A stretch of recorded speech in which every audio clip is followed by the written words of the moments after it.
I don't actually remember totally how you started. I know I left work because I was expecting our first child, Carlos, um, and I thought it was a mad idea, but he gave up his permanent job and said, I'm starting on my own. And that was it. And that was in 1968, it would have been. Well, it would have been December because I finished work in December 1968. Carlos was born 69 March. Well, realistically, I said that I wanted to start on my own because, well, first of all, you inherited the money. Well, I got money from, my dad was killed in an accident when I was about 10, and that money was in trust for me, and I was then handed that money over, and rather than just spend it on whatever, we decided then, okay, put it towards a business.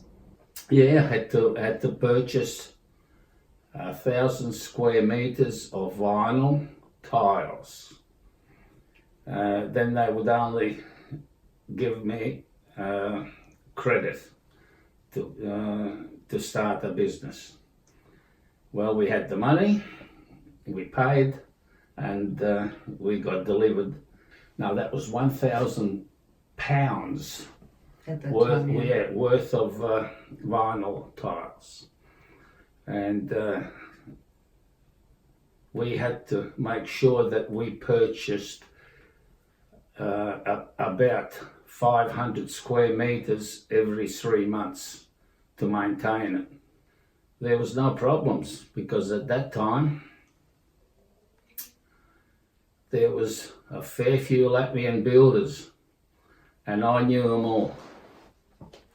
And that's where I started going, and those builders were giving me work, which was more than enough that I could handle on my own. We had no office, we had nothing. We worked from home. His office was we were living with your parents still at that stage too. Yeah. So his office was actually their lounge room table.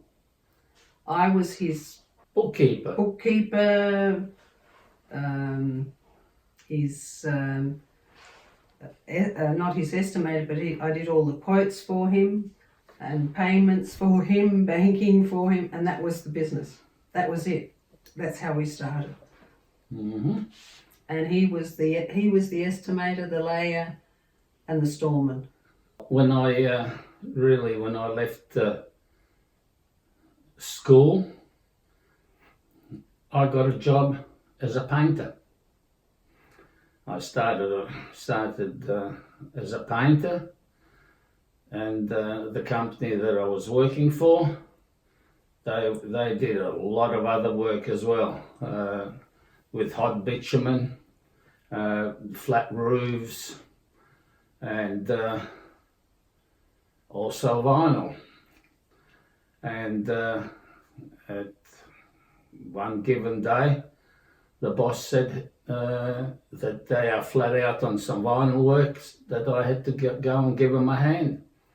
So I did, and I picked it up very quickly because I thought there was nothing to it, and that's how I started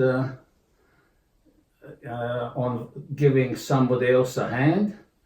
Then after about a couple of months, the boss took me on the job where there was only one room of vinyl to be done. And I said, well, how do you set it out? He helped me set it out. And I laid the room. He came and picked me up, looked at the job. Everything was fine. And realistically, from that day, I was a vinyl layer. Well, I don't know whether you can say what I love about the job. It's a job. I'm really my own boss. I do what I want to do, and the thing is, I know all floor coverings apart from ceramics and that, and there's really not too many people that could teach me something that I don't already know. I didn't want to study, that's for sure. And when I started work, it was fairly hard work. And then I started going to School of Mines.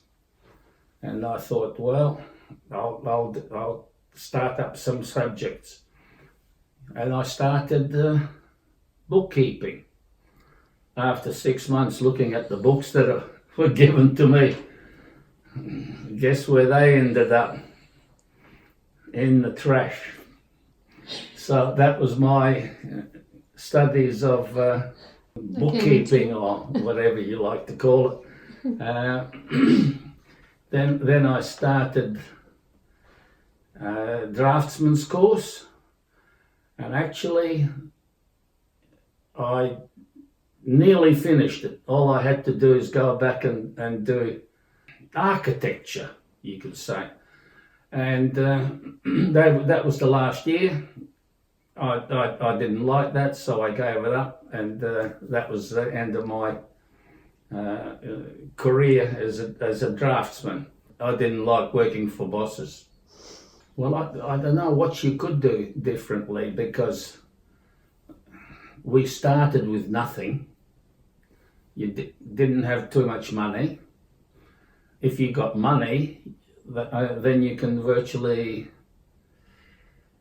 well, you can start, by having an office staff, and start a business and be an estimator, and somebody else starts putting down the floor coverings. Realistically, I am very happy the way things have turned out, what I have done.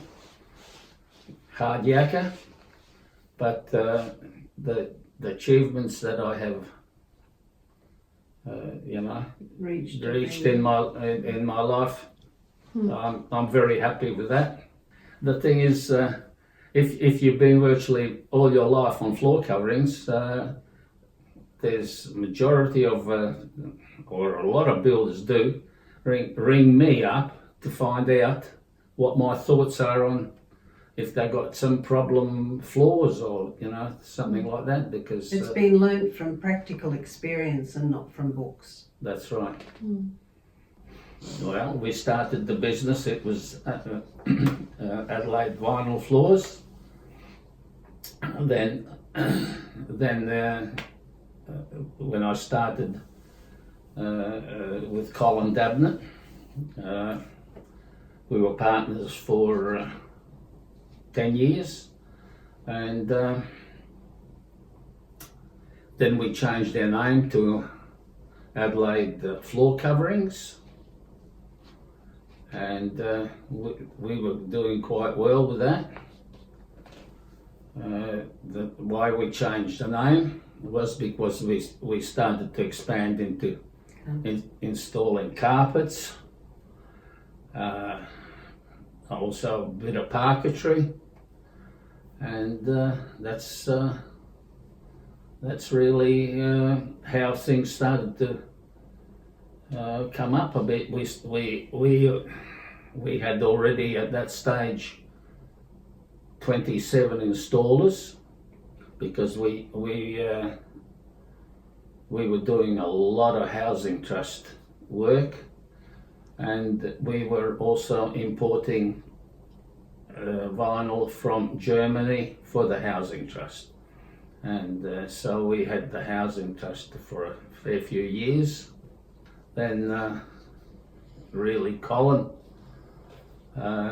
decided to split, and he went on his way, and I kept going with the floor coverings, and eventually, Paul started coming into the business after he had finished uni and graduated. Well, no, when he finished high school, didn't he start in the holidays? Yeah, really, when Paul started with us, we were our office was an old house, and our business started to grow. And some of the reps that came around, they said that we should go and have some premises on the main road, because then we'll definitely pick up more business. Well, we did. Actually, Paul saw the place on McGill Road that was for sale. Yeah, we did have 2 offices. Yeah, we had one on IG Road when we were doing the housing trust, because we needed a fairly large warehouse to keep stocking all the vinyl that was coming in. And from that then we went to Stepney. Henry Street, yeah. And actually that's when actually we broke up with Colin. And that's when Paul started coming into the picture.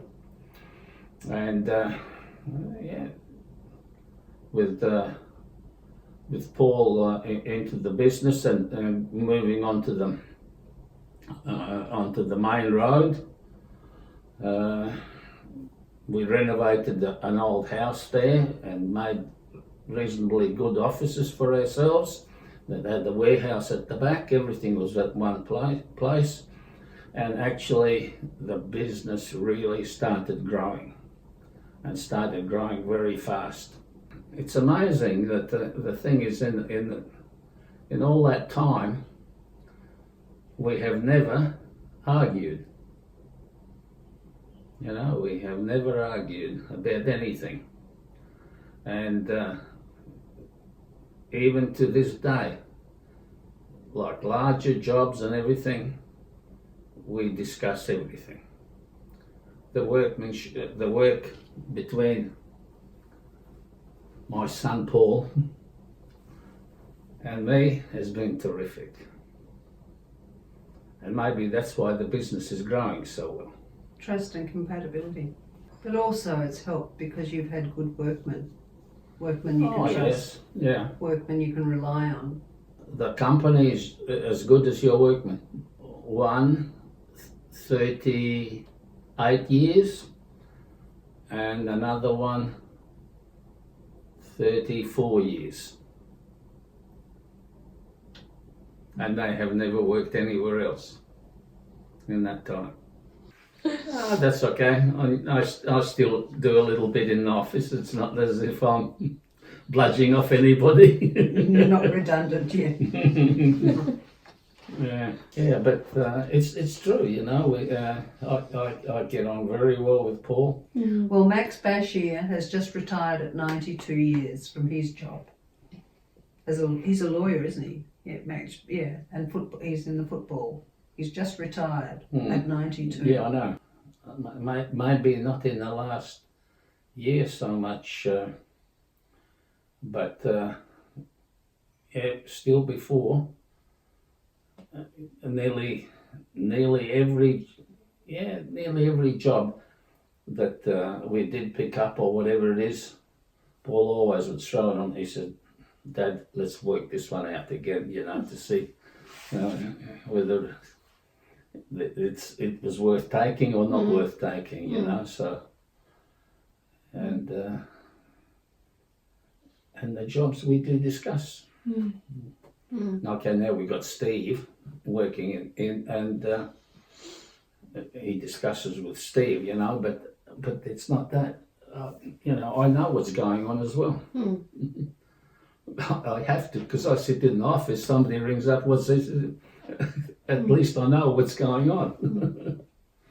A long time. Yeah. See what 2 years can bring.